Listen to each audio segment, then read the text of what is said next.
Você está ouvindo uma produção Podcasts Clio.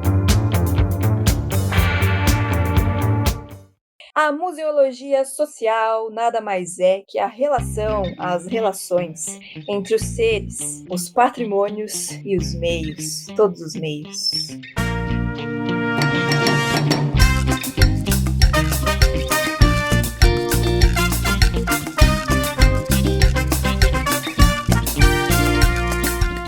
Hello, museanders! Como vão? Bem-vindos a esse 65º episódio desse nosso querido podcast.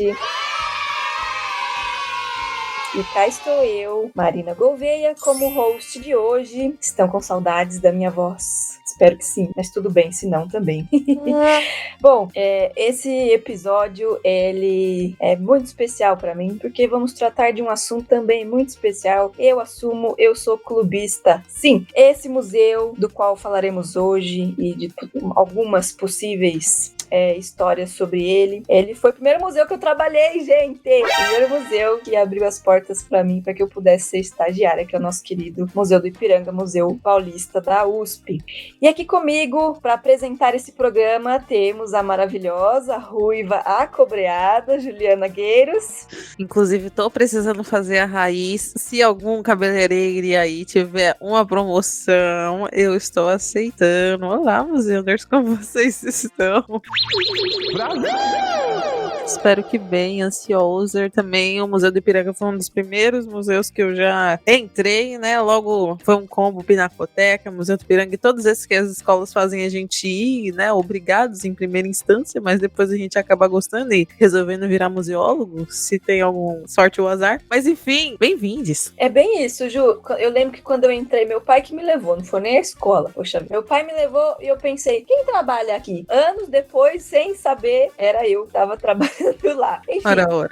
Temos também aqui o queridíssimo, maravilhoso, esplendoroso Gustavo Nalva. Olá, queridos ouvintes, tudo bem com vocês? Começando aqui um episódio maravilhoso, especial. Nós já gravamos um episódio no Museu do Ipiranga, lá o nosso episódio número 9. No episódio número 9, 56 episódios depois, estamos aqui falando novamente do nosso queridinho Museu do Ipiranga. E é um prazer gigantesco receber essa pessoa que vai ser apresentada aqui. E também um prazer gigantesco porque estamos gravando aqui no dia 20 de setembro. Dia 20 de setembro é o aniversário de 19 anos do acústico do Charlie Brown Jr. na MTV. É coisa pra se comemorar. Olha, não tem um dia mais feliz que esse. Não existe pessoa mais feliz. Eu aprendi museologia e as questões de memória com Charlie Brown por conta da máxima. Qual é a máxima, Gustavo? Cada escolha é uma renúncia. Isso é museologia. Exatamente, gente. Enfim. E quem é que temos aqui para falar desse queridíssimo espaço? Ninguém menos, ninguém mais que a gigantesca, maravilhosa, ilustríssima Denise Peixoto. Boa noite, Denise. Boa noite, gigantesca, hein? Com meus 1,57 m. Obrigada pelo convite, é uma honra e acho que também quero ouvir muito vocês aqui, porque essa possibilidade de troca, né, de falar e ouvir, eu estou me sentindo aqui super moderna, inclusive, né, afinal de contas tenho 56 anos, quase 57, podcast, tudo bem que a gente tinha a era do rádio, né, que quase aí, né, um precursor, já que estamos falando de museologia e de história. Estou brincando aqui, mas estou agradecendo muito o convite. A gente que agradece imensamente, bem-vinda. E você quer se apresentar um pouquinho mais, dizer quem e o que e como você trilhou a sua caminhada até aqui? O que tem, assim, talvez de relevante, né? Assim, olhando, sou uma menina do interior de São Paulo, nasci lá em Araras e vim fazer faculdade em São Paulo, vim fazer história, acabei me apaixonando por museus, por conta do Museu de Arqueologia e Etnologia da USP, foi meu primeiro trabalho. Eu brinco que eu sou sócia fundadora do Educativo daquela época, né? O Educativo começou em 87 no antigo MAI ainda, né? Quando o MAI não tinha passado ainda pela fusão de várias instituições, né? Que deu a isso que agora a gente entende como Museu de Arqueologia e Etnologia. Fiquei lá por muitos anos, quase virei arqueóloga, mas a arqueologia me perdeu.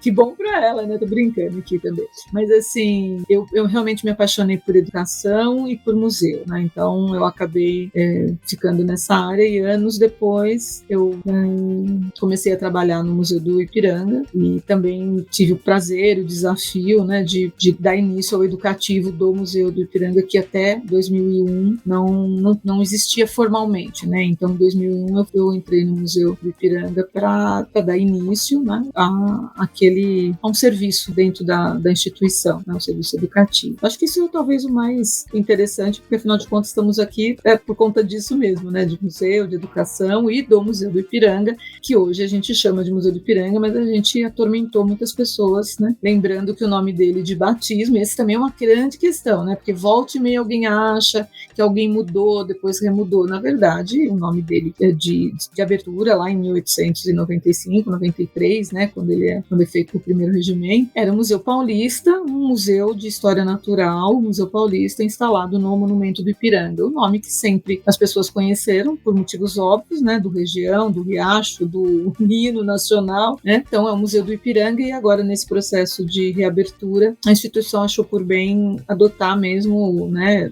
esse nome Museu do Ipiranga, que se refere a todo esse acervo e essas coleções que estão no monumento, né? Embora o Museu Paulista não tenha deixado de existir, ele é a instituição que faz a gestão do Museu do Ipiranga e o Museu Republicano Convenção de Tula, em Itu. Temos só a fundadora do educativo do museu mais estrelado do momento falando com a gente aqui. Queria dizer que azar da arqueologia e sorte da educação museal. Eu concordo. Nossa.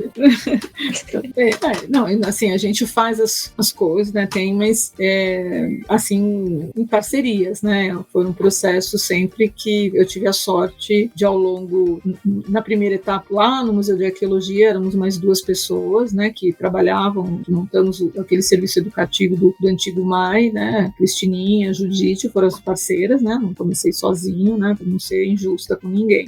E no Museu do Ipiranga, realmente, num primeiro momento, eu brinco que era uma equipe, né, mas logo, né, começaram a chegar bolsistas, né, alunos, e que sem sombra de dúvida, sem esses tantos alunos, né, passaram por lá, fizeram estágio de formação, eu não teria conseguido, né, fazer, né, dar início ao educativo, né, dentro de uma instituição tão grande, com tantas questões, né, em relação aos seus acervos, às suas linhas de pesquisa, e posteriormente, 12 anos depois, mas de todo modo, 12 anos depois, entrou a Isabela, que, né, duplicou a equipe, 100% de aumento na equipe do educativo, passou de 1 para 2 pessoas, mas uma pessoa incrível também de se trabalhar, e a gente continua juntos, né, até o momento. Então, realmente, é gostoso a gente pensar que a gente participou de alguma coisa assim, né, e tentou ser relevante, né? É óbvio que se fosse outra pessoa, teria trilhado outros caminhos, né? A gente vai construindo a partir dos referenciais que a gente entende que são importantes ou que são possíveis naquele momento, né? Mas ninguém, né, eu sei que é meio clichê dizer isso, mas efetivamente ninguém faz nada sozinho, né? Então, passaram muitas pessoas interessantes por lá, muitas pessoas contribuíram muito, né? Não vou citar o nome de ninguém para não cometer injustiça, porque realmente, ao longo de... Esse ano faz 21 anos o educativo foi criado. Então, você imagina, ao longo de 21 anos, quanta gente contribuiu, né? Então, e deixar até, né, para quem for ouvir, né, já estendo o meu agradecimento a essas pessoas com quem eu aprendi e compartilhei durante esse percurso todo, né? Ela é modesta, ela.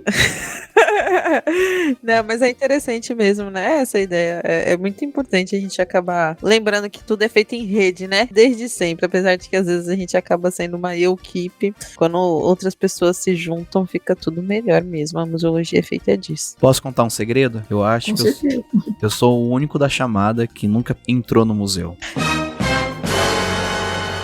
Dan, dan, dan. Você tem uma bela oportunidade agora. Tem. Mas é normal. É só eu dar sorte na sexta-feira. Dar sorte na sexta-feira de entrar às 10 horas e conseguir o ingresso. Mas é normal. Esse é um novo desafio.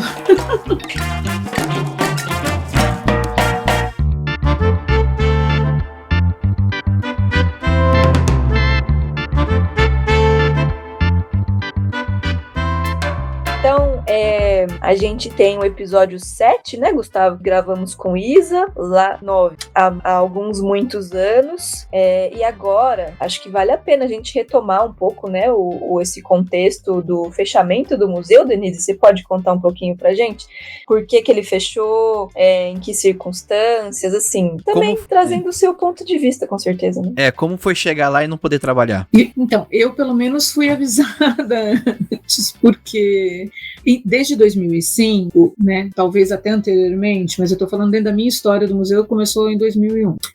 Já se discutia internamente a necessidade de que fazer uma intervenção, havia questões na fachada de desplacamento, existiam questões e tinha-se então esse horizonte de que o museu também precisava ampliar as suas áreas de reservas técnicas, de laboratórios e disposição, porque as coleções tinham crescido muito, né, as formas de lidar com essas coleções, as equipes, né, e tudo mais. E então havia nesse horizonte de inclusive construir um bloco técnico, enfim. E naquele momento, por uma série de circunstâncias, né, chegou-se a fazer um pré-projeto, né, se discutir o que poderia ser essa ampliação e tudo. Não foi possível, não havia, né, as condições necessárias não se deram, e o tempo passou, e o que aconteceu foi que em 2013, né, a gente já estava com uma nova diretora, inclusive ela é uma arquiteta, né, com especialização em pós-ocupação e tudo, e quando ela foi convidada a fazer parte da lista tríplice, havia essa perspectiva, né, de que alguém da área de arquitetura, com a formação, né, nesse sentido, poderia contribuir num processo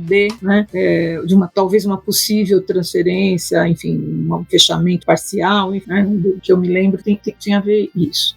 E já tinha começado a haver umas movimentações em forro de algumas salas, e inclusive com fechamento de sala, de exposição, por conta de segurança mesmo, né? Então, para fazer escoramento desse forro e tudo mais. Enfim, aí ela procedeu, pediu laudos, né? Chamou especialistas, enfim, tudo isso foi acontecendo. Chegou num certo momento, era uma sexta-feira à tarde, eu estava lá com os educadores, a agenda de agosto cheia já, e na segunda-feira começaria o agendamento para setembro. E a diretora recebeu um laudo de que a especialista tinha sinalizado uma movimentação também no forro do Salão Nobre, que é onde está a Terra Independência ou Morte, né, que é uma sala assim, bastante desejada, né, por quem visita, né, tem toda uma questão em torno da tela do Pedro Américo, que é efetivamente a tela monumental que foi elaborada paralelamente, né, enquanto se construiu o edifício, havia essa encomenda para o Pedro Américo para que ela fosse instalada onde ela está até hoje. E quando ela recebeu esse último laudo, ela chamou a gente e falou: amanhã não abre.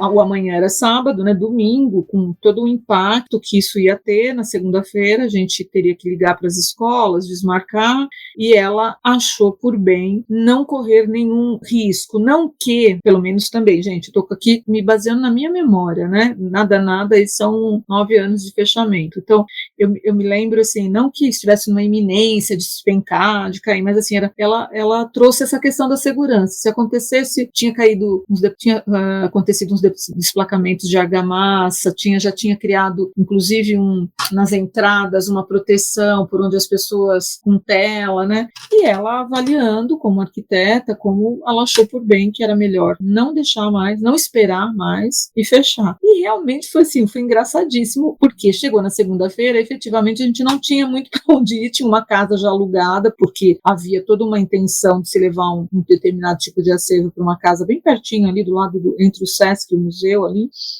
E nós meio que nos amontoamos ali mesmo para começar a construir o que seria esse processo, né, de fechamento e preparar documentos, enfim, e entender quais eram as questões. A gente não tinha autorização para entrar no edifício naquele momento, e a gente não entrava só, salvo raríssimas exceções, assim, pessoas que iam fazer alguma coisa, até que o tempo foi passando, foi se entendendo que havia condições de segurança, o tipo de uso. A gente não voltou a trabalhar, a não ser preparar o edifício depois para o esvaziamento. E nesse processo, uma série de casas foram alugadas, né? Então a gente condensa tudo no tempo, mas aí foram alguns anos procurando imóvel, adaptando esse imóvel, preparando esse imóvel e preparando as coleções para depois começar a transferência dela para essas casas, para que a obra, porque já se sabia que seria uma obra grande, porque, né, num processo desse também seriam atendidas questões que nós tínhamos, que é a própria questão da acessibilidade, né?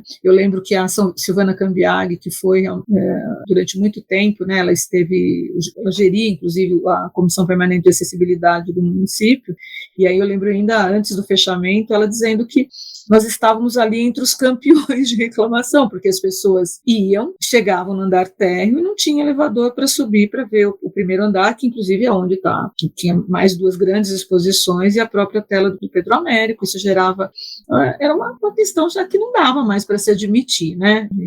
Um monumento com essa importância, né? Óbvio, quando ele foi construído, os parâmetros eram diferentes dos atuais, né? Mas já tinha muita coisa, já tinha muita discussão, já tinha acontecido todo o movimento das pessoas com deficiência, sobretudo a década de 80, que você tem um expoente dentro da década de 80, não tinha mais o que fazer, né? A gente já tinha, inclusive, né, um questionamento do próprio Ministério Público em relação à necessidade de se fazer adaptações para acessibilidade.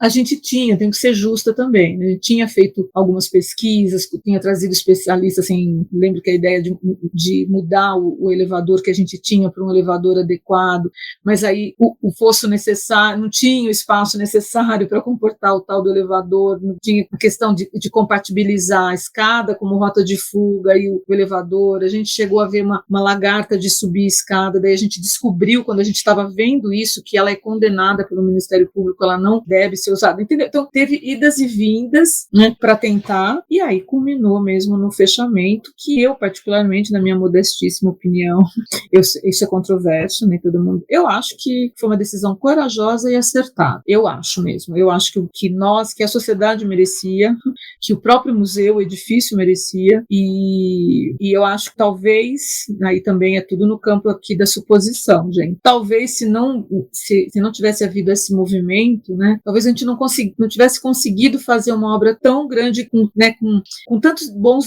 desdobramentos, não que a gente tenha resolvido tudo, mas em relação à acessibilidade, em relação a novas exposições, em relação, inclusive, a entregar o prédio de volta para a população totalmente visitável, né? Antes a gente tinha todas as áreas de trabalho dentro, todos os laboratórios dentro, reserva técnica dentro, e agora não mais, né? Então, fora a área de ampliação que foi construída, eu acho que isso foi um ganho, né? Então, quem sou eu na fila do pão? Mas, assim, de todo modo, dentro da minha observação desse tempo todo, eu acho que foi uma decisão acertada e necessária, sabe? Assim, acho que a gente precisava disso. A gente estava desde 2005 discutindo a ampliação, discutindo a reforma, tentando, se esforçando. Outras pessoas tomaram, né, à frente, outros, né, pesquisadores, enfim, tinham essa iniciativa, tentaram negociar, mas infelizmente não foi possível. Então eu acho que o momento em que o impacto que causou na sociedade, a gente sabe, né, assim, todo mundo no primeiro momento, inclusive botava a conta assim do tipo, vocês aqui não cuidaram direito do prédio, e aí a gente dizia, não é bem assim, né? Não é bem assim, né? Por que deixaram chegar a esse ponto, né? E na verdade havia todo um cuidado com os acervos, né? Com tudo que era possível, tinha sido feito estudos da fachada, várias coisas que tinham acontecido até então, mas para você fazer uma intervenção tão grande, na década de 90 aconteceram intervenções também, né, inclusive do ponto de vista da arquitetura mesmo, né, eu não tava lá, mas assim, tem todo inclusive um livro sobre essas obras que aconteceram na década de 1990, cuidando do prédio. Então não é que o prédio estava literalmente abandonado, né, como em alguns veículos se divulgou, né, e ele precisava, acho que ele merecia, e a sociedade também merecia essa reforma. Não, só queria reforçar aqui que eu concordo plenamente com o que a Denise falou, concordo mesmo, acho que foi uma atitude necessária, uma atitude muito corajosa, né, até mesmo porque é um símbolo, né, de São Paulo. Do que eu fiquei ouvindo de fofocas por aí, teve muita pressão pública, pressão política para que não fechasse, né, e eu acho que foi parabéns, assim, minha visão também é que foi uma coisa muito acertada. Denise, você acha que se tivesse mantido aberto, a gente poderia ser o Museu Nacional 2? Olha, assim, eu posso responder assim, do ponto de vista técnico, eu não tenho nenhuma competência para fazer uma afirmação desse tipo, né? Eu não acho que ele tinha riscos assim de um incêndio, né? Daquilo que eu ouvi das explicações, né? Havia ali questões que tinham a ver com esses desplacamentos de fogo, então os fogos inclusive foram se isolando essas áreas. O que me parece que talvez aconteceria, e aí é pura especulação minha, tá certo, gente? É uma educadora que fez história especulando. Talvez o que a gente ia ver acontecer eram mais salas tendo que ser fechadas por questões de segurança, para não haver o risco de alguma coisa desplacar. Então, sustentar esse forro e tudo mais. Então, e aí talvez até por conta dessas movimentações, sei lá, haver algum outro dano, né? Não sei se, né? Não seria, né? E aí eu tô falando assim muito tranquilamente mesmo, assim. A gente estava trabalhando ali. Eu nunca ouvi assim, olha, vocês estão correndo um risco, né? Eu não colocaria. Eu tenho uma filha para criar, né? 2 filhos, na verdade, mais velho. Tinha uma pequena, era menor ainda quando tudo isso começou, né? Eu não me sentia em risco lá dentro. Agora dizer, né? Então me parece, né, que havia um olhar atento, mesmo com todas essas questões, havia um olhar atento, e aí a ponto de que quando a diretora avaliou que aquilo poderia progredir, né, me parece que foi essa a visão dela, né, daquilo que eu ouvi naquele momento foi um cuidado, ela se antecipou a uma coisa que poderia se agravar, e como nós íamos entrar setembro, né, lembrando assim, até uma música tem uma música que fala isso, né, a gente estava em agosto, e como agosto começa a se aproximar da nossa grande data, né, do 7 de setembro, e a visitação é absurdamente intensa, então eu acho que foi um zelo mesmo, dizer assim, essa movimentação, você não tem controle sobre ela, até porque precisava fazer estudos, né, e foram feitos, depois foi contratada uma empresa especializada que fez todo o levantamento de como estava a estrutura do edifício, que todas as patologias, vamos dizer assim, tanto de fachada, foi uma empresa, como uma outra estrutural mesmo,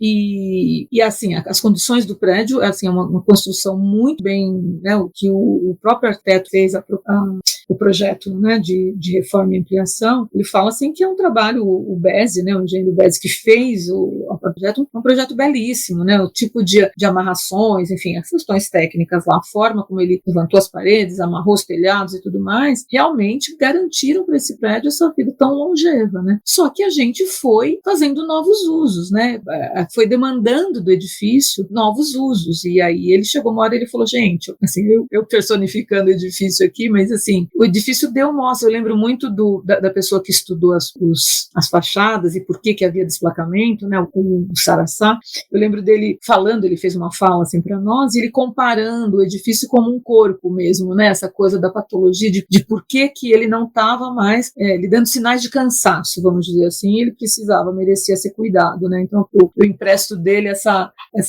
licença poética aqui de dizer que, então não sei, sabe, Gustavo, honestamente, eu não sei se eu não me sentia em risco, tá? Assim, é isso que eu tô falando. Em nenhum momento a gente ouviu, ou eu ouvi ali dentro, nossa, isso aqui, nossa, pode pegar, a gente tinha ali os bombeiros ali do lado, né, e tudo relativamente, mesmo as intervenções que foram feitas ao longo do tempo, em termos de fiação e tudo mais, me parece, e aí de novo é a Denise não especialista falando, que elas estavam atendendo, né, aquilo que era o museu naquele momento. Pode, porque tanto é que eu assumir aqui com vocês, né?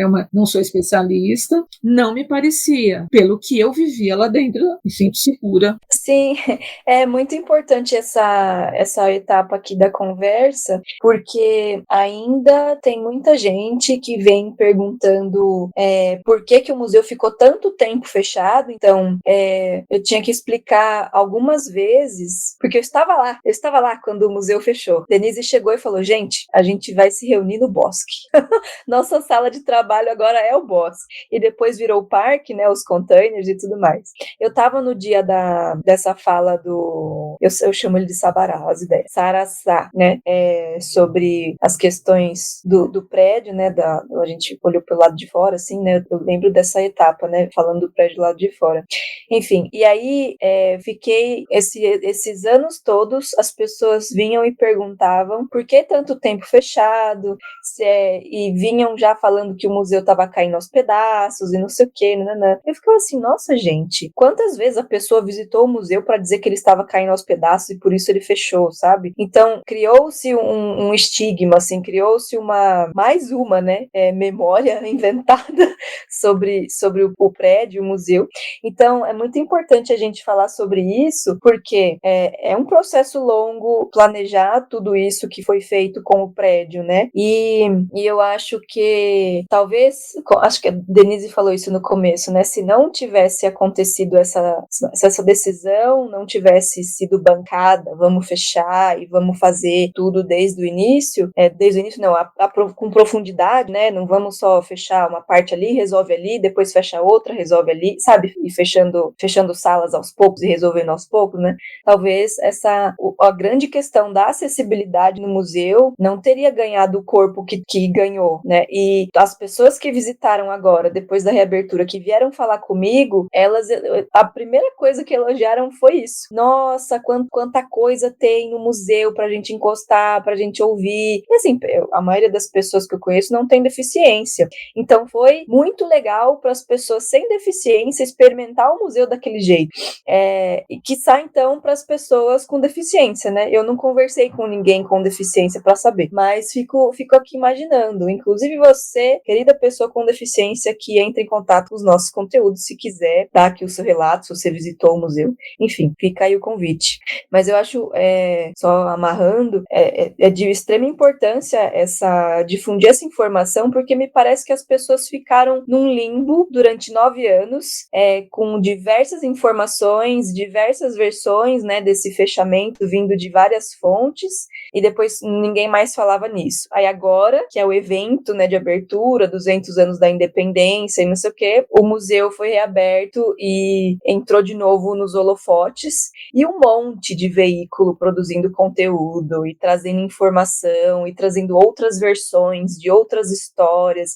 Eu falei, nossa, gente, eu nunca vi, nem quando teve, lembra daquela mega exposição que teve em 2500 anos, não sei o que, do Brasil, não sei o que tudo era isso, tudo era esse assunto. Agora 200 anos de independência, eu nunca vi tanto veículo de informação trazendo documentário e não sei o que, e charge, e assim, textos e historiadores falando. Filme do Dom Pedro. Filme do Dom Pedro, sei lá, resgatando uma série de coisas, assim, até eu vi na Paulista esse fim de semana, num daqueles relógios de rua, assim, um banner falando a história do Brasil como ninguém te contou antes. Eu falei, gente do céu! Ai, meu Deus do céu. Falei, nossa, olha o que esse museu mobiliza, sabe?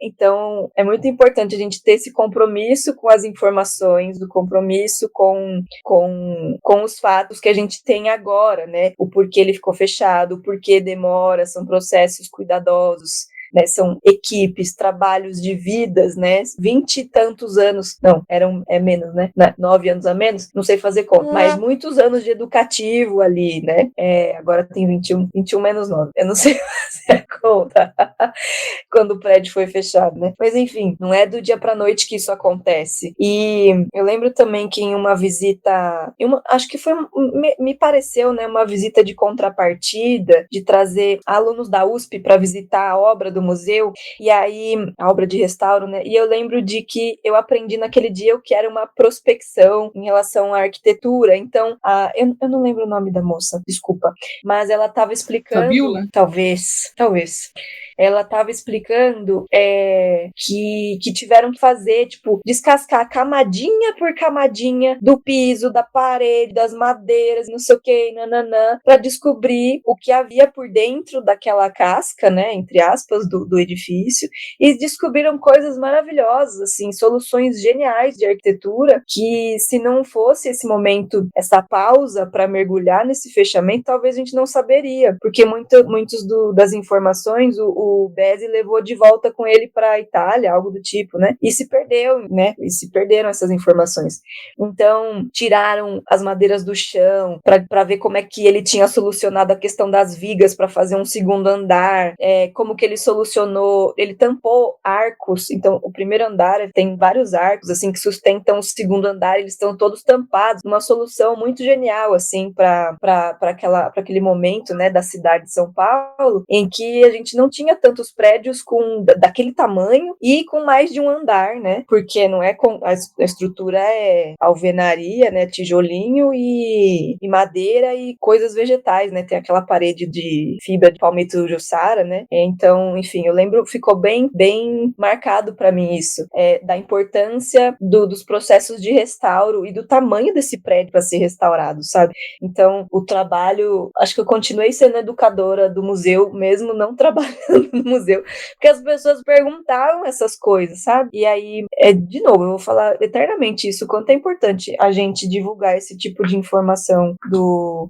cuidado que se precisa para se manter um prédio, que é um senhor prédio, né, de, sei lá, quantos anos ele tem agora, eu também não sei fazer como, mas quase 200. Em 1895 ele foi inaugurado, ele foi construído entre 1885 e 1890, as obras foram dadas por encerradas, né, e aí foi a finalização, assim, né, os detalhes, mas assim, estruturalmente ele estava todo pronto em 1890, então só fazer as contas aí, pessoal de exatas nos ajudem, mas aí daqui a pouco a gente, então ele teve intervenções ao longo da vida dele, então todo o subsolo, que hoje inclusive foi reabilitado como subsolo, que eram áreas de trabalho, né, foram escavações, né, aberturas que foram feitas na década de 1950, isso também promoveu toda uma acomodação no edifício para poder ganhar áreas, porque ele é realmente um monumento, né, as pessoas talvez não entendam muito o sentido dele, ainda hoje a gente está contando para as pessoas que o edifício foi construído como monumento, né, nunca foi moradia, nunca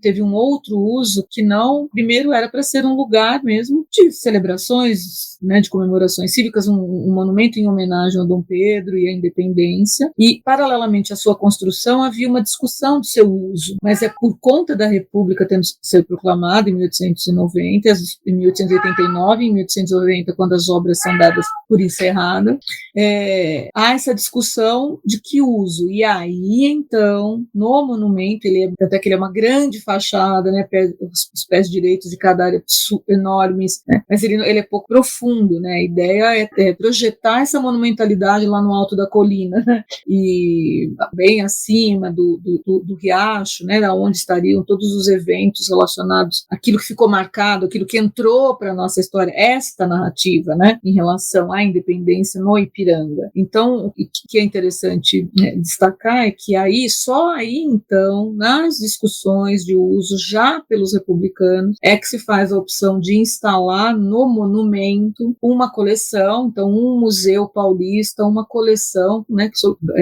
majoritariamente relacionadas à história natural, então de botânica e de zoologia, e também arqueologia, e depois, então, enfim, era uma coleção muito diferente, era um museu muito diferente na sua inauguração em 1895, né, com todo esse caráter, inclusive, científico. Ele é um instituto também voltado para essa pesquisa científica. Então, o estudo dessas coleções, né, de zoologia e de botânica, né, no naturalismo, pessoas ligadas a esse campo científico, com coleções também menores, mas coleções de quadros e de numismática, né, são as coleções mais antigas, né, e algumas coleções relacionadas mesmo à história, mas com o passar do tempo é que esse caráter de museu de história vai se reconfigurando. Agora, só para retomar um pouco o que você falou sobre o fechamento, Marina, e a apreensão, é assim, a gente que está estando dentro, né, a percepção da gente fica, às vezes, muito diferente, porque o que é que chega de fato nas pessoas, né, que estão lá no dia a dia, que estão trabalhando, que estão lá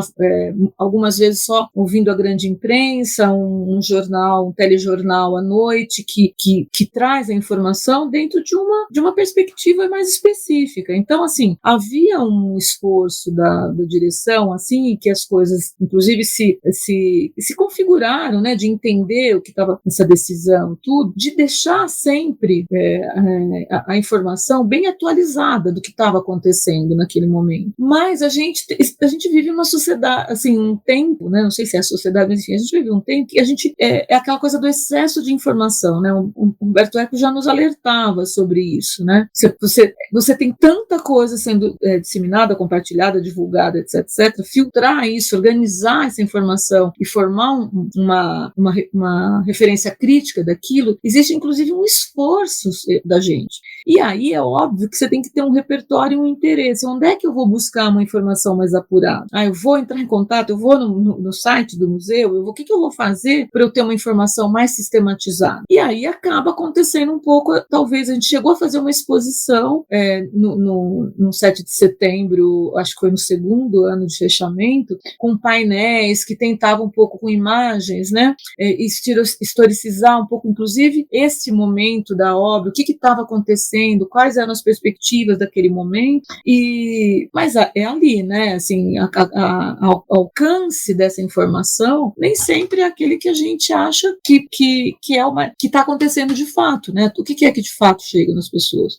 E as pessoas, uma coisa que você falou que também me chama a atenção é, quem não está mergulhado, assim, não imagina esses bastidores do que é uma instituição museológica. Eu acho que esse é um grande desafio ainda da museologia e da educação e da própria museologia, quando não pensa que os seus processos, no caso do educativo, coloca sempre o educativo como um final de um processo, sendo que ele é parte integrante de cada uma das etapas, sei lá se a gente vai chamar ou não isso de ciclo curatorial, não sei qual que é o melhor nome para isso, mas essa compartimentação que a gente faz quase como um esforço didático, um esforço da especialização para pensar a museologia, então o segmento na documentação, na conservação e tudo mais, a gente tem que tomar o cuidado para romper um pouco essas fronteiras e pensar as coisas de uma forma mais orgânica, mais articulada, e entender que o processo de relação daquilo que que a gente estabelece por meio desse patrimônio, seja ele qual for, né, essas referências materiais ou imateriais, ela tem que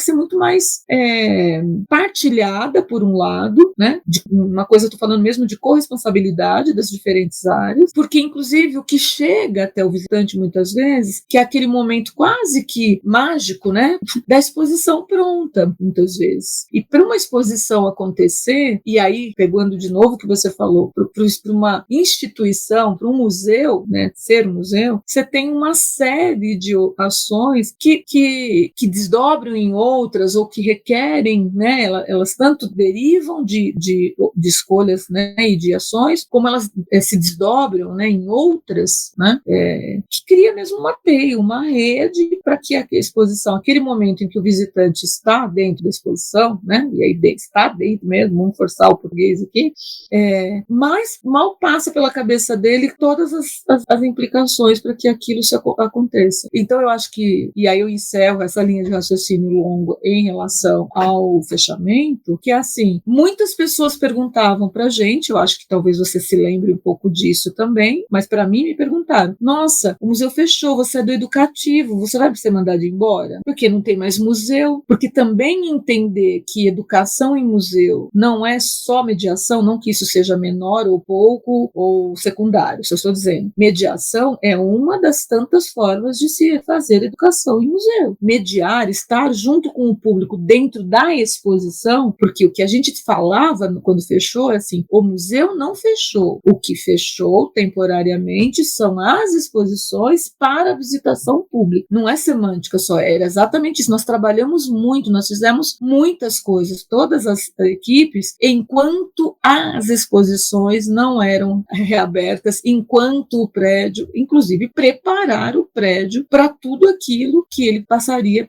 com a obra. Para começar, para a retroescavadeira entrar no final de 2019, muita coisa aconteceu. Então, esse longo tempo tem a ver com, inclusive, estudar, planejar e realocar mais ou menos os números que eu lembro também de memória, aí por volta de 450 mil unidades de acervo, né? Quando a gente fala isso, é que vai desde uma foto, um papel, né? Um documento ali, uma moedinha, um selo, a um carro do Corpo de Bombeiros de sei lá de quantas toneladas pesa aquilo e transportar, embalar, colocar adequadamente, preparar as reservas técnicas para que aquele acervo seja real, porque as pessoas têm uma ideia assim, você empacota, deixa num depósito. Não, você tem que continuar cuidando, você tem que continuar intervindo nesse acervo para que ele não se deteriore, né, durante o fechamento. Então, você deslocar tudo isso, né, colocar isso, sem contar procurar a casa, porque até corretor de imóvel, a equipe do museu se tornou. Ia ver o imóvel, e às vezes tinha, nossa, que imóvel legal, isso aqui dá certo, dá para a gente botar estantes, daí tinha que licitar para comprar estantes deslizantes. Aí quando eu tava, nossa, que maravilhoso. Aí eu descobri que o prédio não tinha BITS, então você não pode alugar com dinheiro público uma coisa que não está com a sua documentação em ordem, que não tem condições de segurança. Como é que você vai botar um acervo num lugar que você não tem segurança de que que a fiação está correta? Então, intervenções, adaptações nesses imóveis, tudo isso para tratar com dignidade, né, vamos dizer assim, com responsabilidade, com patrimônio que pertence à sociedade, né, está sob nossa tutela, sob guarda do museu, mas pertence e não à sociedade do hoje, né, a sociedade do futuro, né, a gente parece assim uma coisa meio fantástica, quando a gente fala isso, parece que a gente está querendo romantizar, mas não é isso mesmo, esse senso de responsabilidade. Então, e aí não é também exigir que as pessoas entendam essa complexidade, né, mas o fechamento tão alongado para as pessoas, essa percepção de demora, né, não vou julgar, né, eu só acho que é um passo atrás. Opa, por quê, né? Qual que é a pergunta? Quais são as implicações disso, né? Como que você, quem fez uma mudancinha, mesmo que se morasse num quarto cozinha, fez uma mudança na vida, empacotou suas coisas, né? E olha que a gente, né, e quais são os critérios? Uma tela tem um determinado tipo de exigência, a coleção de moedas tem outra, porcelana, e a gente sem contar todas as materialidades, fora as equipes, fora os laboratórios, fora a parte administrativa. Então, desculpa, eu me alonguei agora um pouco demais, mas assim, só pra gente, porque é complexo mesmo. E é isso que deixa tão fascinante tudo, né, pra gente também. Eu acho que é legal as pessoas gastarem um pouco de tempo para entender o que de fato envolve, né, um processo que não é fazer museu, não é simplesmente pegar lá um espaço qualquer e fazer umas vitrines e pendurar as coisas, né? Você tem uma série de outras ações, ainda mais um museu centenário, né? O primeiro museu de São Paulo, né? Entre os primeiros do país, né? Então, eu acho que a gente, num edifício com uma complexidade, como você trouxe aí, não só estrutural, mas da própria arquitetura, do partido arquitetônico, e que na hora que você vai fazer uma intervenção, tem que ser uma intervenção responsável para que, não só que ele fique mais 100 anos, mas sei lá quantos anos, né? Eu estou muito feliz da gente poder ter essa conversa aqui e, assim, talvez pessoas que não tiveram acesso ou não foram buscar essa informação podem ter essa informação por aqui, para esse pedacinho de museologia que a gente faz aqui no podcast, né? Porque eu acho que isso é uma informação que a gente sempre vai ter que revisitar para se entender enquanto profissional também, né? Desde dessa problemática, né? O educador curador vai ser demitido porque o museu fechou. A gente enfrentou isso recentemente na pandemia, né? Então não é uma questão que foi resolvida, sabe? Então, assim, é muito importante a gente ter essa conversa sempre revisitar todos os espinhos que saíram dali e todas as possíveis, as possibilidades, né, de soluções, enfim, saídas que foram encontradas para cada contexto. E também para colaborar na difusão dessa informação, né, de todos os elementos que compõem a constituição de um museu e de um museu como esse, né, para a gente também não colaborar para que as fake news se disseminem por aí, né, sobre qualquer assunto, na verdade, né. Quanto mais a gente bater na tecla de que o educativo tem que estar em tudo, acho que mais óbvio vai ficar o quanto a gente é necessário, né? Quanto que a gente tem que realmente estar no espaço e tudo mais. Eu acho que isso também veio muito nas últimas falas da Denise, assim. Me sinto 100% uma pessoa indispensável. Somos pessoas indispensáveis. Eu só quero arrematar aqui e dizer que no nosso episódio 13, Museus de Exposições Online, foi um dos primeiros episódios que a gente pegou na pandemia. Então, se vocês quiserem ter um pouco mais essa discussão sobre museu fechado e museu fisicamente fechado, mas continuando as suas atividades, tem esse episódio 13 aí. Inclusive, vamos lá, Gil, vamos cobrar a Mona do contato do Museu Nacional para eles entrarem em contato com a gente, que é um museu que tá fechado. Desde cobrada, Mona, que eu sei que tá ouvindo esse episódio. Tá se sentindo cobrada? E também uma menção honrosa aqui à nossa querida Vanessa Espinosa, diretora do Museu do Seridó, um museu que tá fechado fisicamente há mais de 12 anos, mas ativamente sempre. Então, muita atividade online, sempre presente, muita atividade com a população local, abrem de vez em, se eu não me engano, né, o Vanessa não me bate, mas já abriram o quintal do museu para poder receber o pessoal. O museu tá fechado, tem mais de 12 anos. Opa, a cachorrada tá brigando aqui. Mas tá fechado há mais de 12 anos, mas continua com equipe e funcionando. Beijo, pessoal do Museu do Seridó, do UFRN. Voltando, eu queria perguntar, Denise, acho que a gente já explorou bem essa questão do fechamento do museu, né? E aí eu queria puxar isso do educativo tem que ser, né, compreendido como componente de todos os processos de constituição, não só como um produto final, né? Ou como, enfim, uma etapa final do processo aí de pesquisa e exposição educativa, né? Nessa reorganização do museu, o educativo participou de todas ou da maioria das etapas, porque é muito o que me parece, né? Por favor, visite o museu. Mas eu pude estar lá alguns dias e pude notar o quanto as propostas de acessibilidade, né, que de certa forma são propostas de mediação também. Então, os vídeos, os textos, as maquetes, as peças táteis, que eu sei que foram encabeçadas por vocês, né? A produção não, mas enfim, a elaboração dos conteúdos, né? Foram encabeçadas por vocês. Eu vejo o quanto elas dialogam com as exposições e quanto elas foram pensadas para estar ali. Pelo menos me ficou claro isso, né? Não ficou tipo, tem um cantinho ali que o educativo foi jogado naquele canto, sabe? Ao longo do prédio todo, da exposição, compondo a exposição, eu via o educativo ali na exposição, entendeu?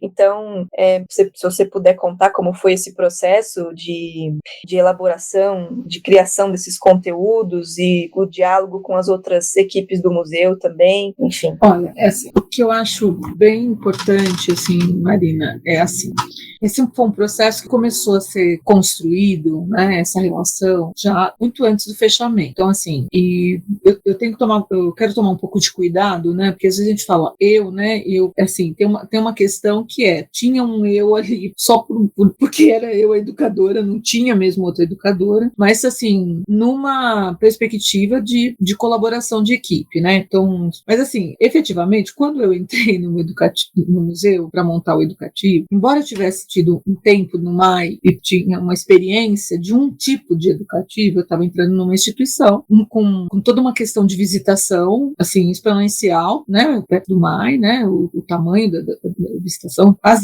exposições e com linhas de pesquisa já assentadas, né? Então eu passei um tempo um pouco mergulhando e entendendo essa dinâmica da instituição, e uma das coisas que as equipes não eram muito grandes do museu, né? Tinham alguns pesquisadores, o corpo técnico não era uma equipe muito grande, mas uma coisa que me foi solicitado era para desenhar um pouco o que seria essa estrutura de um educativo, né?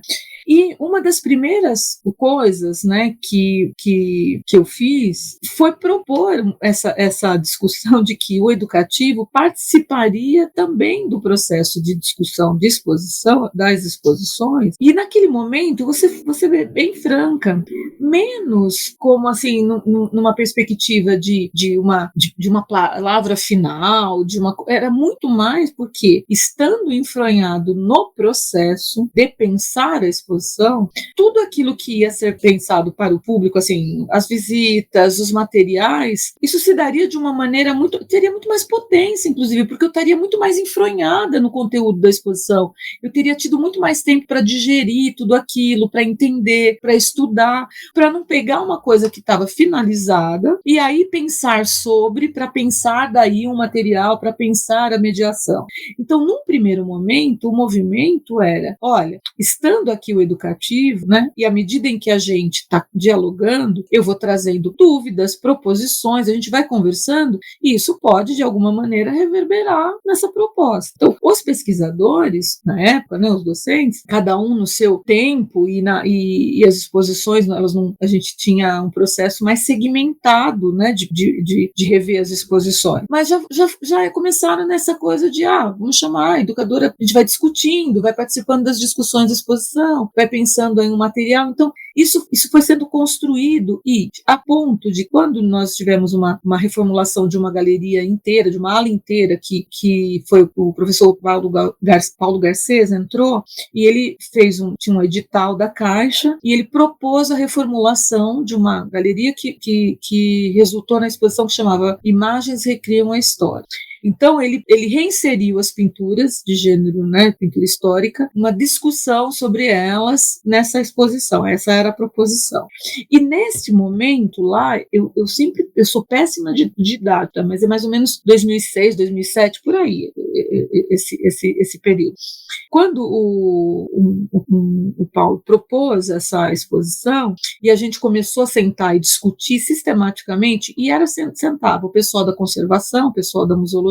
Então, é óbvio que existe um eixo conceitual que o pesquisador, que afinal de contas é a área de expertise deles, né, o docente, o pesquisador, carrega, vamos dizer aquilo, propõe uma linha narrativa, né, um discurso curatorial ali para aquilo que vai ser a exposição, e a hora que ele apresentou aquilo, houve, melhor dizendo, um processo de entender como que cada uma dessas salas poderia tratar determinados assuntos que estaria evidenciado. E naquele momento a gente propôs para o Paulo, inclusive por meio de pesquisa, que a gente começou a fazer pesquisa de público. Foi outra coisa que eu fiz quando eu cheguei lá. A gente pegava os estagiários de final de semana e tudo mais, ia para a porta 7 de setembro fazer pesquisa para mostrar o que as pessoas entendiam das exposições, se elas liam as legendas ou não, como que elas se relacionavam com o espaço, além do perfil, né, quem visitava, como é que essas pessoas se relacionavam com a exposição. E a gente acabou contribuindo com mudanças na proposta do próprio professor Paulo. Vou dar um exemplo. A gente fez uma avaliação e a gente viu que muitas dessas telas já estavam expostas de uma outra maneira e com outros objetos, e aí às vezes vou dar o exemplo da partida da Monção. A sala que tinha a tela partida da Monção, junto com ela tinha um pedaço, um beco de proa, um pedaço de um canoão, e tinha também alguns outros objetos, e a gente mostrou que toda vez em que a gente tinha uma grande tela monumental e objetos, o exercício tinha duas coisas que aconteciam. Ou a pessoa fazia uma leitura imediatista de dizer assim, este canoão é aquele que está na tela, como se uma coisa ilustrasse a outra, e eles são completamente, uma visão completamente anacrônica, porque a tela representa um evento que o próprio pintor não assistiu, né, é uma outra questão, e o canoão que está ali não é o canoão que foi pintado, inclusive, não tem relação nenhuma. Então havia um reforço que não era aquele que a linha curatorial, que a pesquisa, que ele queria como pesquisador, né? E ele tomou uma decisão de que ele não deixaria os objetos não figurariam mais junto com as telas, porque o interesse dele era o exercício de ler e interpretar essas imagens. Então, foi uma colaboração que o educativo naquele momento trouxe, esse da pesquisa, outro da própria figura do bandeirante, enfim. E ele adotou na sua proposta novas posições a partir dessa contribuição que o educativo já vinha fazendo observação de público, já vinha notando, por exemplo, que as pessoas não gastavam tempo lendo textos, coisas que talvez sejam meio óbvias para quem está na museologia, principalmente na educação e museologia, ainda é um pouco de tabu o texto, né? E a gente, então, nesse processo, estou remontando até para fazer sentido, porque as coisas não são, né, do dia para a noite. Então, a gente discutiu a possibilidade de inserir alguma coisa, então foi a primeira exposição em que tinha uma tela e um texto tinta e braille, mas tinha inserido na exposição. O que aconteceu? Isso, com o passar do tempo, isso foi se tornando parte da prática de outros pesquisadores, e a gente estava num processo de discutir com a professora Vânia uma nova exposição que acabou não acontecendo, porque veio o fechamento, mas toda uma outra galeria ia ser refeita, e aí com mais participação ainda, com propostas, com mais intervenções do educativo. Quando nós começamos a vivenciar a discussão de o que seriam as novas exposições, esse novo museu, e a gente sabia mais ou menos quanto de área a gente teria, de novo houve um movimento, os docentes trouxeram propostas para os espaços expositivos, e eles fizeram uma apresentação para a equipe, né, da divisão. Naquele momento ainda era a divisão de acervo e curadoria, que é a divisão que tinha a equipe da conservação, da museografia, o educativo, né, porque isso também sempre foi muito diferente no museu. O serviço educativo, né, antes chamava Serviço de Atividades Educativas do Museu do Ipiranga, ele estava alocado no organograma, enquanto caixinha, na área científica, na divisão de acervo e curadoria, e não na área de difusão cultural. Veja, eu não estou desqualificando o lugar onde está, não é isso, mas havia uma compreensão de que a educação, ou a socialização, a comunicação, como queira, era também uma ação de curadoria, como é conservar, documentar, coletar, pesquisar, no mesmo patamar. Isso é uma herança lá do professor Upiano, que continuou sendo praticada nos documentos e tudo mais. Então, quando a gente sentou, quando os docentes fizeram uma primeira proposta do que seriam essas exposições, e foi apresentada no coletivo, e foi muito interessante, porque daí era um tal de a gente mesmo, né? Vou falar que eu e a Isa, por exemplo, né? Vou chamar aqui para o nosso lado, nós fizemos já colocações, mas isso e aquilo, e como é que fica tal. Então isso era quase que, a meu ver, não que fosse natural, né? Porque nada é natural, mas uma coisa que já estava apaziguada, assim, vamos discutir, vamos participar, e a hora que esse projeto foi formatado, quando entrou o plano educativo, as discussões da curadoria, elas se davam nesse coletivo, né? É quase que um grupo curatorial um pouquinho mais alargado, é óbvio, né? E a gente toma esse cuidado que as grandes definições, as definições acabam sendo alinhavadas, tomadas pelos responsáveis por essa curadoria, né?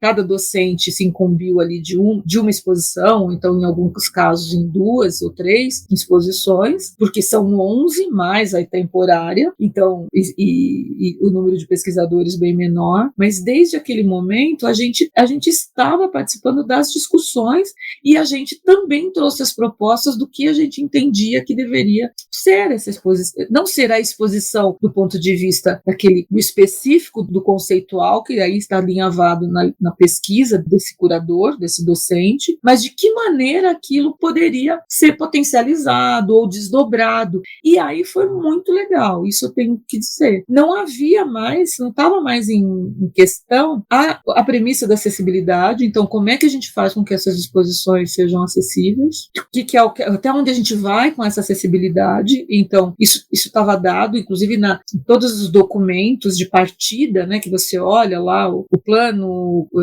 das exposições, o plano geral, o plano educativo, mesmo os documentos que nortearam o próprio arquiteto, os arquitetos, né, que foram fazer as propostas de ampliação, tanto a adaptação física, né, para circulação, para acesso, como essa que tem mais a ver com a comunicação, com o comunicacional mesmo, quer dizer, como que a gente faz para que essas exposições propiciem uma aproximação maior do visitante para pensar esses temas. E aí a sua percepção, Marina, ela está correta. Então, assim, embora algumas coisas sejam derivação, né, porque é óbvio, existe um tema sendo tratado conceitualmente, e aí a gente, como educativo, olhando para aquilo, olhando para os acervos que estavam mobilizados, e a gente trazia uma proposta de quais seriam esses objetos, esses materiais que a gente batizou, o nome talvez não seja muito bom, os recursos multissensoriais, né? Porque como eles são diversificados, as tipologias, a gente tentou fazer um nome mais guarda-chuva. Então, a ideia era essa, não tinha isso em discussão. Os roteiros dos multimídias, por exemplo, nascem da pesquisa, da proposta, então eles montavam assim um esqueleto, um grande, vou chamar de PowerPoint mesmo, assim, com todo o eixo conceitual, que ia para uma empresa dar forma àquilo e tornar aquilo multimídia de fato. Nesse processo, o educativo estava ali discutindo as opções, fazendo propostas, tentando deixar o texto um pouco mais fluido, mais direto. A gente olhou os textos também, tem que contribuir. Então, havia uma participação em várias frentes, né? Como educativo, daí é lógico, né? Ali naquele lugar de tentar contribuir para que não criasse essa sensação que você bem colocou, de uma para-exposição, né? Você tem a exposição e aí você tem uma exposição que corre para no sentido, inclusive, de paralela, e como se elas não tivessem um diálogo entre si, né? Como se fossem coisas segmentadas, como se você pudesse, inclusive, desplacar aquela exposição e montar em outro lugar a para-exposição, porque elas teriam vida própria. Não, a ideia foi... É óbvio que não é o tempo todo que a gente consegue, mas em muitos casos a coisa está se dando ali exatamente ao mesmo tempo para o visitante com ou sem deficiência, em relação à tela, em relação ao objeto que está do lado, em relação à vitrine, né? Só que aquilo é como se a gente desse, aspas, um zoom, trouxesse, aproximasse um zoom que pode se tocar. Inclusive a gente decidiu não fazer também uma exposição em que, por exemplo, no caso do toque, muitas pessoas fizeram esse questionamento, mas com isso não vai durar muito menos, né? A gente ouviu isso, né? Porque todo mundo vai tocar, vai gastar mais rápido, né? E eu acho que é isso aí mesmo, a gente vai experimentar essa forma de fazer exposição, né? E talvez algumas coisas, a gente daqui 2, 3 anos avalie e fala, puxa, aqui, e eu acho que é isso mesmo, e é saudável que seja assim, nossa, isso aqui a gente exagerou, nossa, isso aqui faltou, nossa, isso aqui legal, isso aqui foi bom, né? E reavaliar os nossos processos, né, de trabalho. Você falou algo que eu acabei me lembrando aqui, me dando conta. Dentre esses tantos recursos multissensoriais que vocês elaboraram, não só, por exemplo, versões táteis, né, das obras, também tem isso, mas outros elementos que poderiam estar expostos numa vitrine também estavam ali para as pessoas tocarem. E objetos que não estavam necessariamente em algum dos quadros ou servindo ali como uma tradução em 3D de uma obra, de uma peça, mas que fazia parte do universo daquela sala de exposição. Por exemplo, tinha uma super enxada ali na exposição dos universos dos trabalhos, né? Universos do trabalho, a exposição, né? Esse é o nome certo, né? Mundos do trabalho. Mundos do trabalho. E assim, quem que vai prestar atenção numa enxada em tantos quadros que tem ali? São pinturas grandes, né? São telas grandes. Então, o foco também foi puxado para elementos explorados ali que poderiam ter, combinariam, que estavam fazendo sentido com aquele universo. E não só uma tradução tátil para que uma pessoa cega pudesse tatear aquilo. Até porque não quer dizer, ser pessoa cega não quer dizer que ela vai tatear tudo, que ela prefere tatear tudo. É um dos recursos possíveis, né? Para que, enfim, se ela quiser, ela põe a mão lá, se ela não quiser, né? Não põe. Então, eu achei genial. Ai, gente, vocês têm que ver. Tem aquela mesa, também nessa mesma exposição, que são como se fosse hastes de madeira, assim, aí você tem que encaixar uma na outra. E é genial isso, tipo, é um negócio, um saber de encaixe, de marcenaria que tá ali num momento de transição de uma sala para outra, e que, assim, pra mim, minha mente fez puf, assim, ó, foi muito legal experimentar aquilo como visitante mesmo, né? A gente fez, eu vi essa parte da exposição com a Isa, como parte do treinamento para a atividade que a gente realizou lá, né? Então, vai desde dessas propostas de imersão, interação, e digo, não interação do high-tech que tá hoje, né? Coisas interativas, você toca e o negócio brilha, sei lá. Mas pegar umas madeiras na mão e tentar encaixar, usar o cérebro para que aquilo funcione, sabe? O que mais interatividade que isso? Eu achei muito, muito curioso e genial essas propostas. Então, a equipe toda foi muito bem selecionada. Eu sou puxa-saco das amigas que trabalham na equipe, de todas.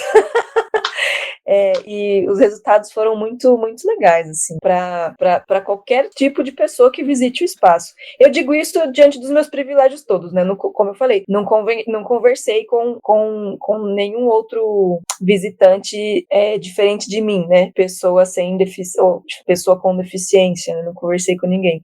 Mas as pessoas gostavam bastante da possibilidade de experimentar a exposição a partir daqueles elementos.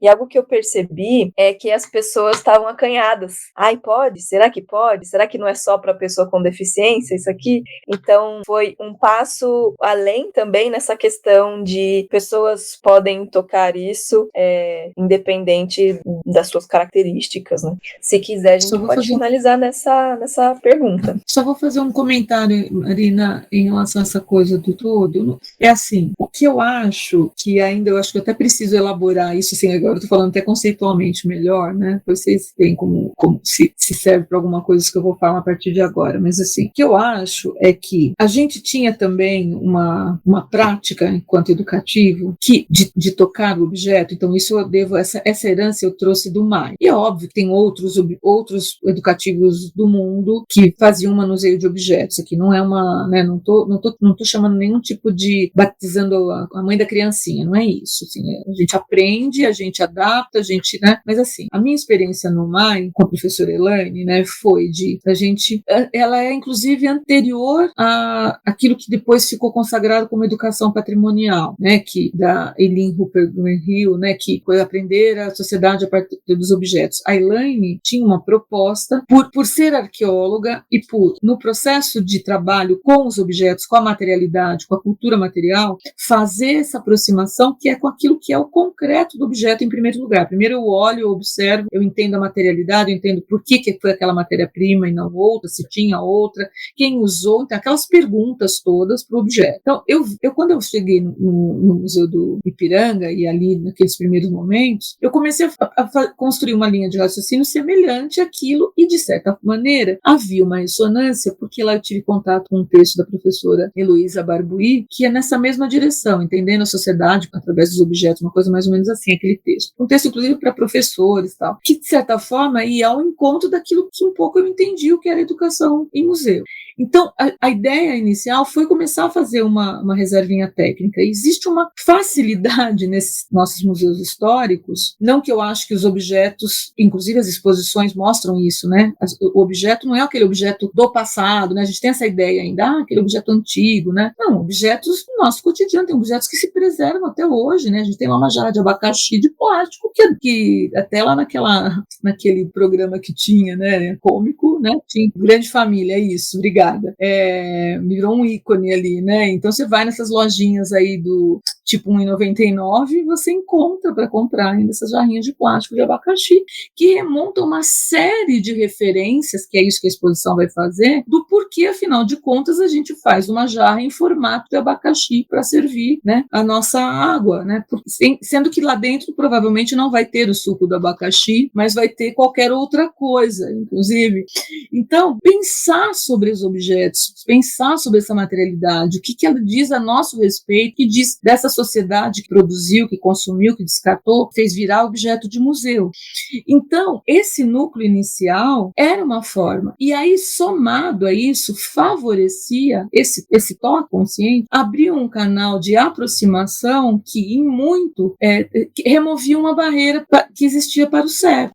Que quando você entra numa exposição em que você só olha a jarra de abacaxi dentro da vitrine, o tipo de apreensão que todos temos, inclusive a apreensão tátil da materialidade, te dá você constrói um outro repertório. Temperatura, textura, você tem outras coisas que inclusive, à medida em que você experimenta o mundo, a hora que você olha as coisas, você já não precisa mais tocar, você bem rasa, para saber que o fogo é quente, por exemplo, entendeu? Então, assim, você vai experimentando o mundo, vai criando uma referência, e aí o frio, o azedo, o claro, o escuro, você vai, a sua percepção te dá esses insights. Aí, no caso da pessoa com deficiência, essa aproximação, ela amplifica a possibilidade de apreensão dessa pessoa, conceitual, inclusive, porque ela não fica só na descrição da coisa. É assim, aí tem uma alça pro lado de cá, tem não sei o quê, tem uma coisa que emite uma cor. Então, é um feliz encontro entre as duas coisas, né? Elas não se confundem, elas se complementam e elas não se excluem também. Eu estou fazendo a questão de dizer isso para também não esvaziar de sentido a importância do que é um material desse para a pessoa cega. E, ao mesmo tempo, para trazer luz porque eu cansei de ver, Marina, e talvez você tenha experimentado isso no material tátil que era uma tela simples, né, que a gente tinha na exposição do professor Paulo, lá o Imagens e História, na observação de uma pessoa cega tocando a tela tátil e lendo o texto tinta em braille, né, e ali conversando, às vezes essa pessoa cega estava acompanhada e conversavam sobre aquilo que ela estava tocando. Eu cansei de ver pessoas videntes observando esse ato do toque, e vez por outra escapava assim a frase do vidente: puxa, eu não tinha visto isso. Porque o cego, nesse exercício e a imagem, a maneira como ela está decomposta de apreensão, traz você para uma outra relação com a obra também. E aí você tem uma experiência partilhada, que é o que é mais legal de acontecer, né? Então eu acho que a gente precisa favorecer que o museu, potencialmente, ele até pela forma como a gente se coloca no espaço, se relaciona com aquele conteúdo, né, de uma maneira tridimensional, corporal e tudo ali, né, nesse percurso, ele é um lugar que pode favorecer encontros e ele pode, aquilo que são diferenças, elas podem ser somadas, né, para a construção para a construção de um denominador comum mesmo. Então, assim, eu com a minha experiência, e aí mesmo entre nós todos aqui que somos, né, dentes, né, e a gente olha as coisas de uma maneira diferente. A gente percebe uma coisa que chama atenção, sei lá, para a Juliana pode não chamar da mesma intensidade para o Gustavo, e a hora que o Gustavo devolve isso para ela, né, fala assim, nossa, você percebe, ela vai repensar aquilo que ela estava vendo e analisando. Então, o processo educativo dentro do museu tem que ser um espaço de troca, e eu acho que o objeto, estando disponível, ele também favorece, ele potencializa essa questão da troca, né, e da construção, né, sem cair em chavões assim, mas de que eu posso, então, a partir do repertório que eu tenho e daquele que eu encontro no museu, eu amplio, eu repenso e ao mesmo tempo eu posso fazer proposições. E quando há mediação, então, que foi o que você experimentou, eu contribuo para que outras relações não tão aparentes possam ser feitas, possam ser construídas, né? Eu acho que esse é um dos papéis do mediador, né? Eu tenho um pouco de dificuldade com alguns nomes que a gente usa, né, para isso que a gente faz, né, dentro do museu como educador, né? Sei lá, ativação, estimulação, reflexão, seja o nome que a pessoa gostar mais aí, achar que faz mais sentido para ela, mas eu acho ali que o educador está ali, inclusive para trocas afetivas, trocas conceituais, de percepção, trocas afetivas com aquele acervo que está ali, exposto e disponibilizado para as pessoas. A sensação que eu tive, entrando em contato com esses materiais todos, era a principal, atual, eu percebi, assim, mais do que nunca, o quanto a gente usa da frontalidade em museu, né? Então a gente sempre tá de frente com as coisas e meio que uma frontalidade bidimensional, né? Então a gente olha de frente para aquilo e tenta captar o máximo de informação, interpretar o máximo de coisas ali. Se é que a gente tá com tempo, não tá cansado, enfim, olhando aquele monte de coisa que tem lá. E aí, essa frontalidade, essa barreira, assim, meio que se dissipou. E em alguns momentos eu conseguia, de alguma maneira, na minha cabeça, me imaginar dentro dos quadros. E era como se os quadros... Sabe aqueles desenhos em perspectiva que saem do fundo, do ponto de fuga lá no fundo, e abraça a borda, assim, e extrapola a moldura? Eu tenho até uns artistas contemporâneos que faz isso, de extrapolar a moldura. Eu lembrei, nada a ver. E aí, eu me sentia fazendo parte dessa triangulação toda a partir da experiência com esses recursos. Eu falei, gente, que loucura. Isso acontece só na minha cabeça, né? Eu não sei como é que acontece na cabeça das outras pessoas, mas eu tentava compartilhar ali nas mediações, né, que estavam acontecendo, e as pessoas meio que assim, né? É um jeito novo de explorar o museu. Um jeito, não sei se tão novo, né? Como você disse, já tinha o uso de recursos desse tipo, mas é uma forma diferente, né, do usual de explorar o museu, que a principal exploração é visual e frontal, né? Com certeza, acho que sim.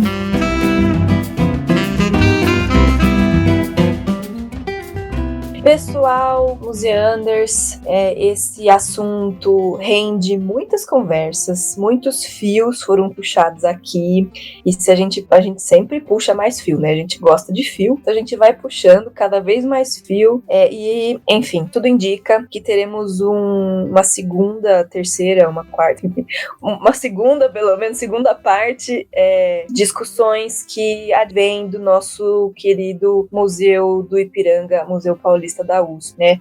Fiquem atentos aos próximos episódios. Denise voltará para conversar com a gente em algum momento. E com isso caminhamos para o fim dessa conversa muito gostosa e, como dissemos aqui, de fritar o cérebro. Eu só acho legal que a gente falou, vamos fazer um segundo episódio. A gente nem perguntou pra Denise. Já incluímos ela nessa roubada. Eu entendi que ela tinha concordado. Não, eu concordei, eu falei que tudo bem. Aí, ó, concordou. Tá aí, tá gravado. Tá gravado, ela concordou. Enfim, com isso caminhamos pro fim desse episódio de número 65. Já, enfim, agradeço de antemão a Denise, mas antes da gente falar um tchau, o que temos para indicar pros museanders essa semana, hein, galera? O que temos? Posso começar? Deixa eu começar antes, só para vai. A minha indicação, na verdade, é durmam, museanders. Vocês estão esquecendo de dormir. Não é para ficar assim. E bebam água. Bebe água, mas principalmente durma, porque se você não dorme, a aula não rende, o seu trabalho não rende, você não consegue fazer as coisas que para academicamente falando, gente. A academia não é só de ficar na academia, não, é você dormir antes de ir para ela, tá bom? Essa, na verdade, é um áudio para mim mesmo. Essa aqui é para eu ouvir e praticar no próximo episódio. Para ajuda do futuro. Para ajuda do futuro e para vocês, museanders. Pode falar, Marina, agora é realmente uma indicação. Mas eu ia dizer que eu acatei o seu recado para mim também, englobei aqui. Eu vou escrever minha agenda, marcar um compromisso com o meu sono. Coloca no planner, dormir. Coloca no planner. Nossa senhora. O que eu ia dizer eu tenho duas indicações. Uma é um pequeno jabá, não é mesmo? Visitem o MUB3, Museu da Bolsa do Brasil, o novo museu de São Paulo. Gostamos de visitantes, então fiquem atentos à programação, no site, enfim, tá bem legal. E também visitem o nosso querido Museu do Ipiranga. Se vocês conseguirem ingresso, contem aqui pra gente qual foi o segredo, porque é só na base da Reza Brava agora que dá pra conseguir ingresso, ficar atualizando a página. Então, se você, museander, conseguiu e quer contar pra gente a sua experiência, eu acho que é legal, né? A gente conversar com as pessoas. Então, A gente manda um áudio que a gente posta. Exato, manda um áudio pra gente, nos acha aí no Instagram, manda uma mensagem e vamos conversar sobre esse ilustríssimo museu também. Eu acho que as minhas indicações dessa semana são essas. E vocês, colegas? Minha indicação é também um alto jabá daqui, gente, aqui. Além do episódio 9, né, que a gente gravou com a Isa, ouçam ele. Tem o Plantão Museano número 2, que a gente postou no dia 31 de maio. E, inclusive, eu vou aproveitar ele aqui e fazer a última pergunta aqui pra Denise nesse episódio. Denise, o educativo tem alguma, tipo, algum plano, né? O educativo tem algum plano de fazer algo com o chinelo que foi achado lá? Puxa, É mesmo! O chinelo! O chinelo, né? Não. Não deu tempo de pensar. Não, eu tô brinquei, mas é o seguinte: teve uma coisa que você imagina, eu com o meu passado como arqueólogo ou como trabalhadora de museu de arqueologia, deu muita vontade de, no processo, fazer educação patrimonial, vamos dizer assim, porque é assim que se batiza na pesquisa arqueológica que aconteceu paralelamente à obra, né? Mas era impossível, porque nós tivemos o agravante da pandemia. Então, muitas coisas que nós gostaríamos de ter feito em articulação não deu conta mesmo, né? Mas talvez, na hora que a gente voltar para a linha de frente em termos de atividades mesmo, que a gente conseguir retomar, é um acervo interessante pensar essa parte da arqueologia, né? Mas a gente, no momento, não tinha pensado, não. Não sei se a Isabela lá pensou e a gente não deu tempo de conversar, porque ultimamente a gente tem que marcar a hora para conversar, porque imagino. De reunião a reunião. Bom, tá respondido aí, galera. Vamos esperar os próximos capítulos. Aguardemos. Tô curiosa do chinelo. Tinha esquecido, mas a gente conversou bastante, né, sobre o chinelo na época. Foi.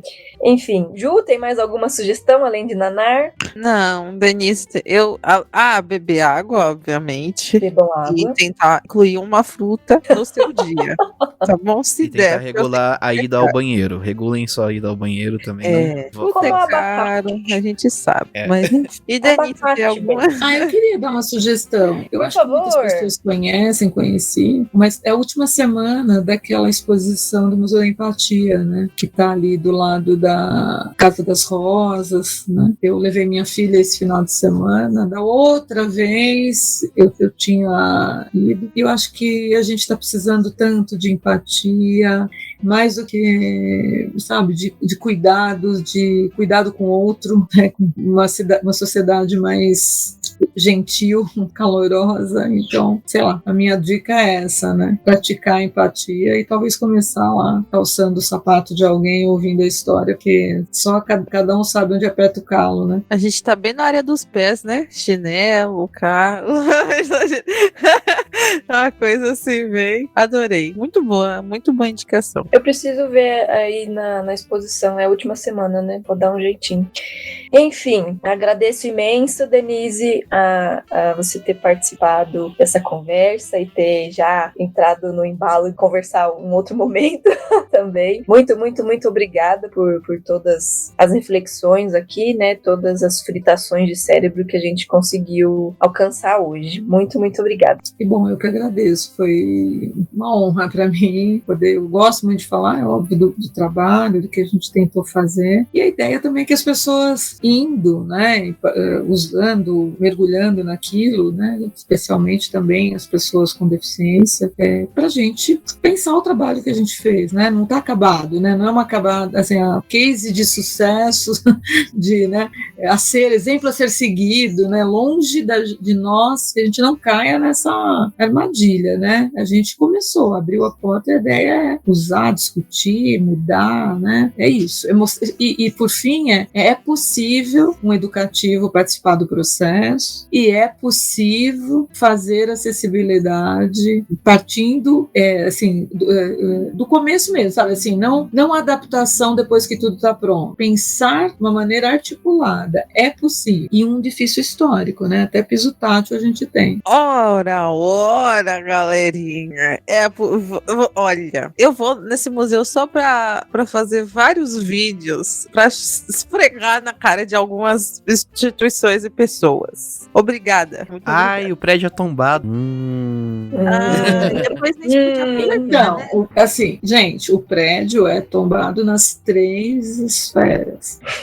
Tivemos as reuniões, discutimos o partido em respeito à preservação, e a gente construindo de uma maneira consciente, responsável, a gente é possível. Nesse sentido que eu falo que é possível, né? É possível sim, não dá mais para dar essa desculpa.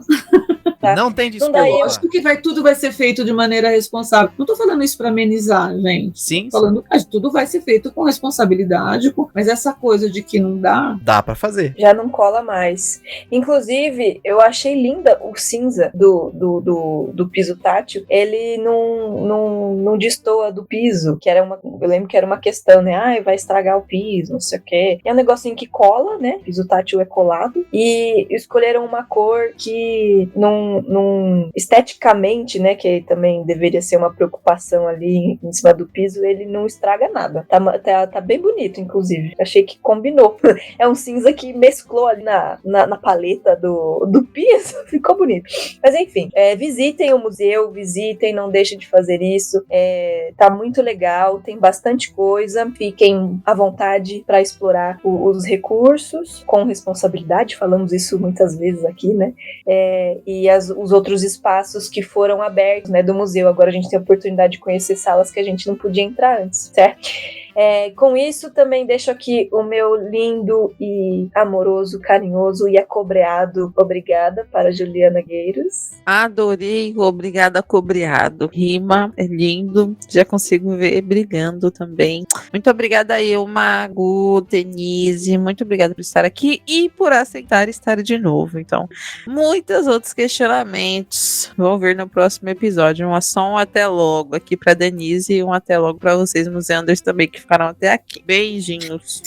Eu vou subverter aqui, né? Eu fiquei aqui pensando. Eu sei que o podcast é aqui só a nossa voz, né? Mas assim, a gente não se apresentou assim dizendo, né? Você falou do acobreado, né? Eu sou uma mulher branca de 56 anos, cabelos curtos, grisalhos, né? No dia de hoje estou usando óculos alaranjado. Enfim, talvez a gente, para todos, né? Já que a gente tá, né? Ou todes, já que a gente tá nessa lógica de jogar com todos, talvez é que fiquei com vontade aqui, inspirada pelo cabelo acobreado da Juliana. Justo, Estou na fase de assumir os prateados, entendeu?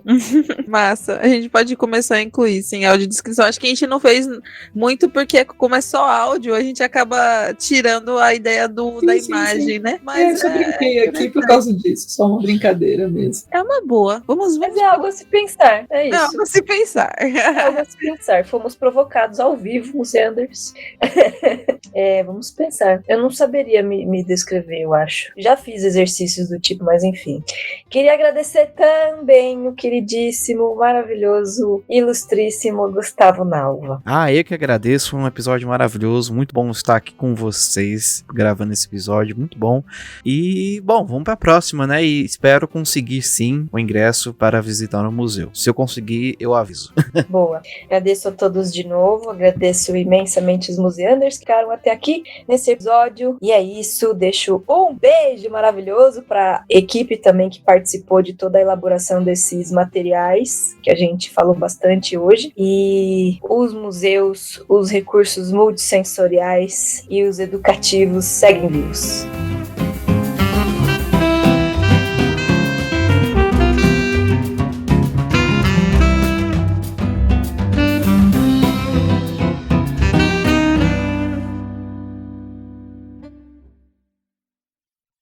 Muito obrigado, vão com Deus, valeu. Santos!